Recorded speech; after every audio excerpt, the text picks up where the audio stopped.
Hub और आज हम लोग स्टडी करेंगे एप्लीकेशन ऑफ डेरिवेटिव्स में टेंजेंट्स और नॉर्मल लाइन के टेंजेंट्स और नॉर्मल लाइन के बारे में हम यहाँ पर आज डिस्कस करेंगे कि टेंजेंट। यहाँ पर मैंने एक फिगर बनाया हुआ है। फिगर में एक कर्व लाइन है। कर्व लाइन पर मैंने एक पॉइंट ले लिया ए, इस पॉइंट पर दिखाया मैंने ए, और इस पॉइंट ए से होते हुए एक लाइन जा रही है।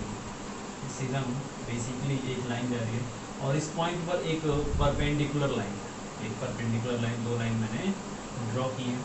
तो ये जो इस पॉइंट से होते हुए टच करते हुए इस कर्व के पॉइंट पर टच करते हुए लाइन जा रही है, इसको हम कहते हैं टेंजेंट लाइन। क्या कहते हैं? टेंजेंट लाइन एट ए पर टेंजेंट लाइन। और जो इसके एकदम बिल्कुल परपेंडिकुलर है उसको हम कहते हैं नॉर्मल लाइन। क्या कहते हैं? नॉर्मल लाइन एट ए पर नॉर्मल लाइन। ये दो तरह की लाइनें होती हैं, टेंजेंट लाइन और नॉर्मल लाइन। टेंजेंट लाइन कैसे फाइंड की जाती है और टेंजेंट लाइन का इक्वेशन कैसे फाइंड किया जाता है, फिर नॉर्मल लाइन का इक्वेशन क्या होता है, हम उसी के बारे में यहाँ पर डिस्कस करेंगे। अगर इस ए पॉइंट का कोऑर्डिनेट, ध्यान दीजिएगा, ए पॉइंट का कोऑर्डिनेट हम x1 और y1 लें, x1 और y1 ले लेते हैं, कोऑर्डिनेट x1 y1 होगा।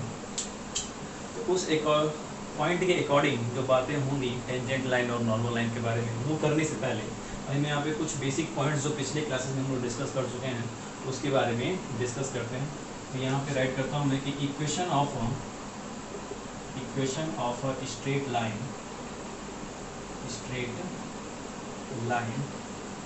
विच इज पासिंग थ्रू, किससे होते हुए जा रही है?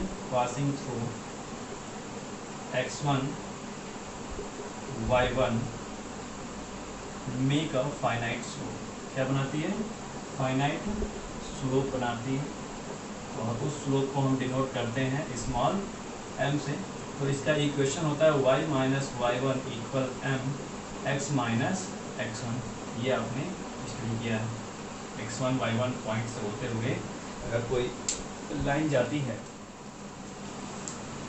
तो आपने यहाँ पे स्लोप के लिए बहुत सारे फॉर्मूले पढ़े थे कि m इक्वल टेन थीटा भी होता है, m इक्वल टेन थीटा भी यूज किया जाता है।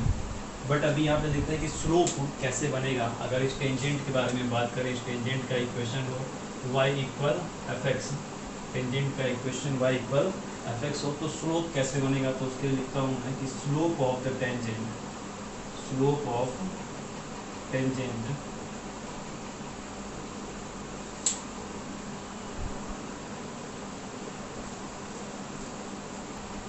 टू द कर्व, और कर्व है y equal F X, y equal F X कितना होता है? dy upon D X x1 comma y1 equal हमें मिलता है f डैश x1। ध्यान दीजिएगा, dy upon D X x1 comma y1 equal हमें मिलता है f डैश x1। जो भी डिफ्रेंशिएशन हम करने के बाद हमें रिजल्ट यहाँ पर मिलेगा उसमें हम x की वैल्यू को पुट करेंगे, तो वही हमारा क्या हो जाएगा? Slope of the tangent. ये बात याद रखिएगा। टेंजेंट के लिए हम बातें कर रहे थे तो स्लोप ऑफ टेंजेंट वो होगा। स्लोप ऑफ नॉर्मल अलग होता है, स्लोप ऑफ नॉर्मल क्या होगा? अलग होगा। तो स्लोप ऑफ टेंजेंट में हमको मिला f डैश x1। तो इसके अकॉर्डिंग हम जब इक्वेशन की बात करेंगे, equation of tangent line at point x1 comma y1, तो वो जाएगा y minus y1 equal f dash x1 x minus x1। जो भी f डैश मिला होगा, यानी कि डिफ्रेंशिएशन करने के बाद जो भी वैल्यू मिली होगी उसमें x1 y1 की वैल्यू यहाँ पुट करेंगे, तो जो वैल्यू आएगी उसी वैल्यू को यहाँ पर हमें पुट कर देना है। तो जनरल फार्मूला ये हो जाएगा कि y minus y1 equal f dash x1 x minus x1। ये इक्वेशन ऑफ टेंजेंट का फार्मूला हो जाएगा। इस जनरल फार्मूले के थ्रू हम उसका इक्वेशन बना सकते हैं, टेंजेंट लाइन का इक्वेशन बना सकते हैं। और इसी इक्वेशन पर बेस्ड बहुत सारे क्वेश्चंस आप लोगों को सॉल्व करने के लिए मिलेंगे। तो वीडियो को पॉज करके ये नोट डाउन कर लीजिए, टेंजेंट लाइन को रिवाइंड करके फिर से समझ सकते हैं कि क्या बातें मैं यहाँ पर एक्सप्लेन कर रहा था। तो इस तरह से हमें मिलेगा टेंजेंट का इक्वेशन और टेंजेंट का स्लोप क्या होता है, इस पर भी बेस्ड क्वेश्चन आएंगे और यहाँ पर भी बेस्ड क्वेश्चन आएंगे। तो इन दोनों फार्मूले को नोट डाउन कर लीजिए। अब यही जो इक्वेशन मैंने अभी आपको बना करके दिखाया, इसी में नॉर्मल लाइन का भी इक्वेशन बना करके मैं दिखाता हूँ। क्योंकि नॉर्मल लाइन जो है उस पॉइंट पर वो क्या होता है, परपेंडिकुलर होता है, परपेंडिकुलर होता है। तो स्लोप ऑफ नॉर्मल जो हो जाएगा, स्लोप ऑफ नॉर्मल जो भी आपको मिलेगा वो कुछ इस तरह से मिलेगा, -1/f'(x1) इतना मिलेगा, -1/f'(x1). तो उसी के according equation of normal line at point ये जो हो जाएगा -1/f'(x1) इस तरह से हो जाएगा।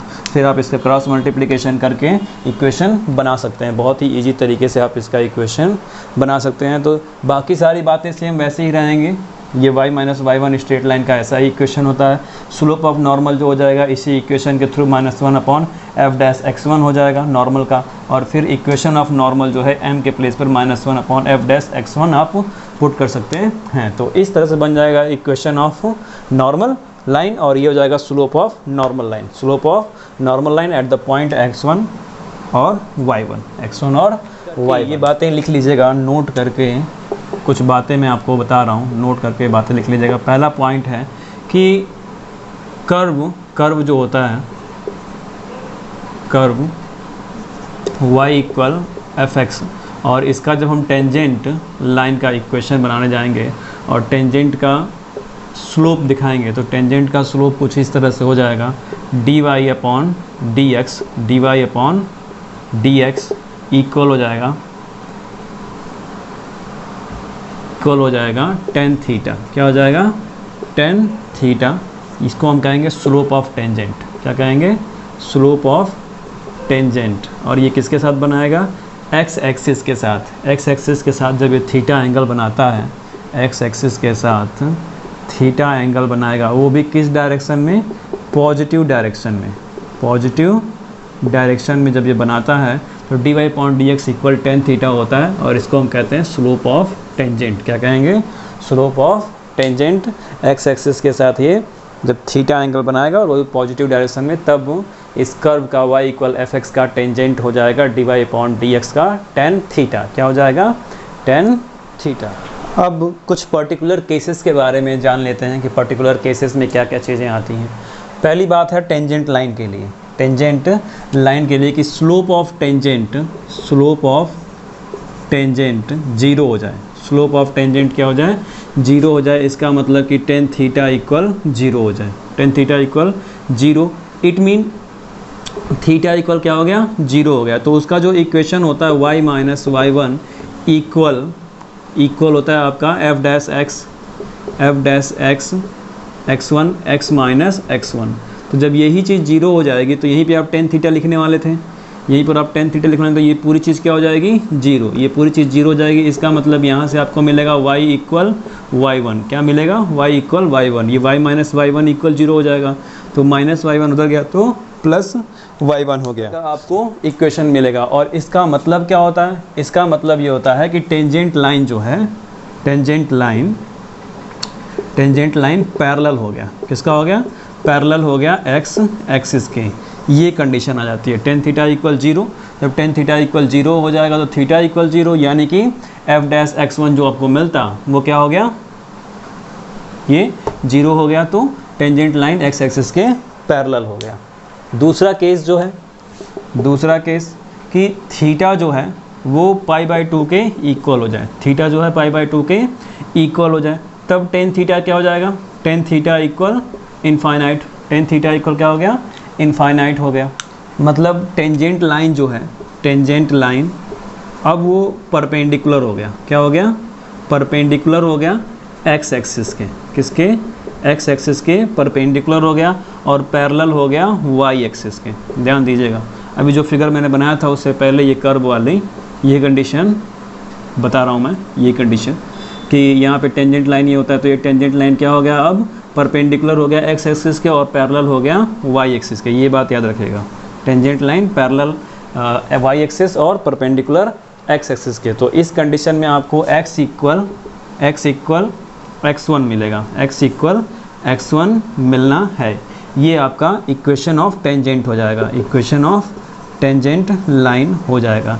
इतना याद रखिएगा, equation of tangent x equal x1 हो जाएगा जब थीटा इक्वल π/2 हो जाएगा। जब थीटा इक्वल 0 हो जाएगा तो वो आपको y इक्वल y1 मिलेगा, क्योंकि टेंजेंट लाइन जो है पैरेलल हो जाएगा x एक्सिस के। तो दो पर्टिकुलर केसेस हैं 1 और 2, तो इस बात को याद रखिएगा, दो पर्टिकुलर केसेस, और इसकी हेल्प से जो भी क्वेश्चन आएंगे एक्सरसाइज में आप उसको बहुत ही ईजीली तरीके से सॉल्व कर सकते हैं।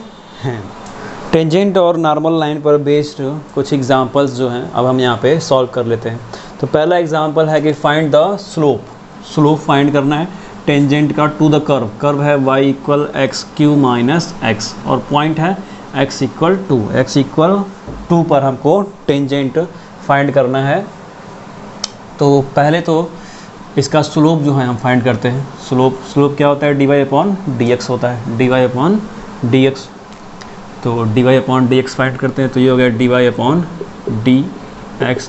तो x³ माइनस एक्स का हो जाएगा 3x² माइनस 1, और हमें ये x इक्वल 2 पर फाइंड करना है, तो यहाँ राइट कर दे रहे हैं x इक्वल 2।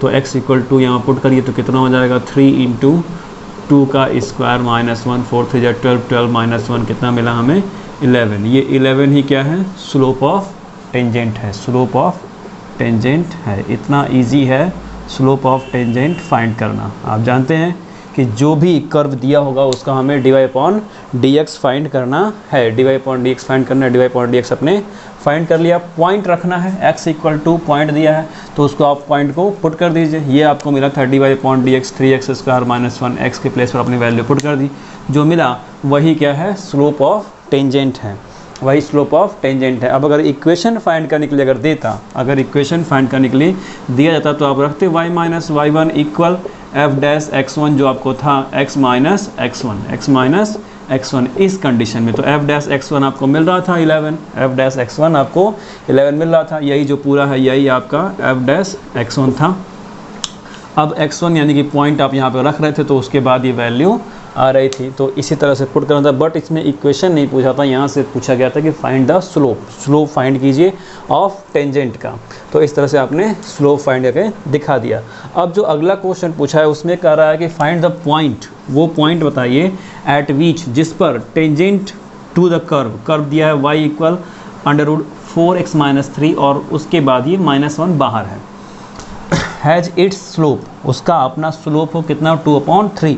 तो पहले तो हम स्लोप फाइंड कर लेते हैं, जो भी कर्व दिया है उसका स्लोप फाइंड कर लेते हैं, यानी कि dy/dx फाइंड करेंगे।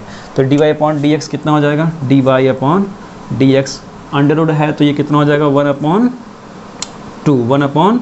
हो गया, और अंडर दिया था तो ये कितना हो गया 4x माइनस 3 का पावर -1/2 × 4। तो टोटल हो गया ये 2/4x माइनस 3, ये हो गया आपका स्लोप। क्या हो गया, स्लोप चूँकि दिया हुआ है 2/3 स्लोप जो है वो दिया हुआ है, तो 2/3 स्लोप जब इसमें पुट करेंगे dy/dx के प्लेस पर तो ये हो जाएगा कुछ इस तरह से 2/3 इक्वल 2/4x माइनस 3, और इसको जब आप सॉल्व करेंगे तो यहाँ से x की वैल्यू मिलेगी 3। क्या मिलेगी, x की वैल्यू 3 मिलेगी। 2 से 2 कैंसिल हो जाएगा, स्क्वायर करेंगे तो ये 4x माइनस 3 बचेगा, यहाँ 1/9 हो जाएगा, तो टोटल मिलेगा आपको x इक्वल 3। अब कर्व हमारा y equal √4x minus 3 minus 1 है, ये है करेक्ट। अब इसके लिए x इक्वल 3 मिला है, तो अब इसमें x इक्वल 3 पुट करेंगे तो यहाँ से आपको y की वैल्यू मिलेगी 2। y की वैल्यू क्या मिलेगी 2। जब 3 आप यहाँ पे पुट करेंगे तो 4 से 12, तो जब यहाँ पे x इक्वल 3 आप पुट करेंगे तो जाएगा 12 माइनस 3 गया तो 9 मिला। 9 का आपने स्क्वायर रूट निकाला तो मिलेगा 3 में से 1 सब्ट्रैक्ट हुआ तो मिलेगा आपको 2। कितना मिला 2, तो y की वैल्यू मिल जाएगी 2। तो आपका रिक्वायर्ड पॉइंट जो होगा, जिस क्वेश्चन के बारे में पूछा जा रहा है कि रिक्वायर्ड पॉइंट बताइए जिस पर टेंजेंट टू द कर्व, इस कर्व का टेंजेंट जो होगा उसका स्लोप हो जाएगा 2/3। तो रिक्वायर्ड पॉइंट हो गया, x और y के टर्म में लिखा जाता है, x हो गया 3 और y इक्वल 2 है, तो ये हो गया रिक्वायर्ड पॉइंट 3 और 2। क्या हो गया रिक्वायर्ड पॉइंट 3 और 2। यहाँ पर मैंने बहुत ही ईजिली तरीके से just to first and then मैंने यहाँ पे कर दिया dy/dx, स्लोप आपको दिखा दिया, स्लोप पहले से आपको मालूम था, तो उसके इक्वल जब आप पुट कर रहे हैं यानी कि 2/3 इक्वल 2√4x - 3 रख रहे हैं तो आपको मिल रहा है x की वैल्यू 3, और उसी x की वैल्यू को कर्व में जब पुट किया जा रहा है तो y इक्वल मिल रहा है 2, तो y भी मिल गया, x भी मिल गया, यही रिक्वायर्ड पॉइंट है, x और y के टर्म में रखा जाता है, x y के टर्म में रखा जाता है, तो आपको मिला 3 और 2, तो यही रिक्वायर्ड पॉइंट है, इसी के बारे में क्वेश्चन में पूछा जा रहा था। क्वेश्चन में पूछा जा रहा था कि इसी पॉइंट पर बताइए कि टेंजेंट जो हैगा वो 2/3 होना है। तो यहाँ से एक कंडीशन आपको और मिल गई कि टेंजेंट स्लोप जो होता है वो y1/x1 होता है, y1/x1 होता है टेंजेंट का, ध्यान दीजिएगा, y1/x1 होता है, यानी y/x भी आप कह सकते हैं, क्योंकि आप y1 देख ही रहे हैं, y1 2 है और x क्या है 3 है, 2/3 लिखा है, तो इस तरह से y1/x1, ये भी चीज़ें क्लियर हो रही हैं।